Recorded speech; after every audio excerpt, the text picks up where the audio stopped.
starts right now.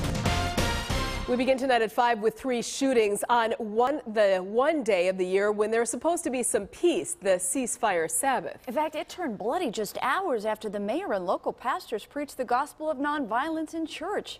We hate to have to ask this, but is it working? AJ Bayapur is in the newsroom with some answers. Well, Ann Mary, good evening. Mayor Tom Barrett stopped by 5 Milwaukee churches yesterday and called for peace. But before the sun even set on this year's ceasefire Sabbath, police were called to 3 separate shootings throughout the city. My parents migrated to the city in 1951. One of Mayor Barrett's stops Sunday was the Mason Temple near 35th and Florist. Pastor O.C. Tatum Jr. is upset to hear news of 3 shootings on the same day as Sunday's ceasefire Sabbath. But it hurts me deeply to know that in the very same hour that we're here talking about ceasefire, talking about peace, that we've yet got people out in the community that are doing violent things.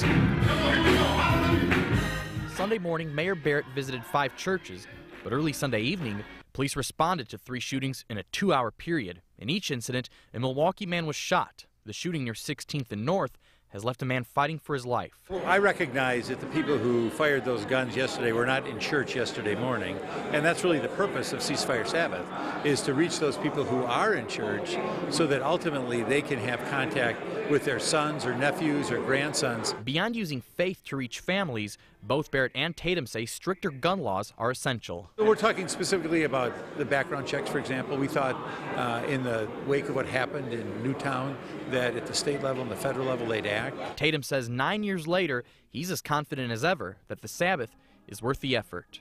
You got to do something. I would rather have tried to do something and fail than to do nothing. The Milwaukee police say 4 people are in custody in connection to the shooting near 76th and Silver Spring. On the shootings near 34th and Wright and 16th and North, no one is in custody. Mayor Barrett says improving police-community relations and supporting youth groups are also vital to reducing violence in the city.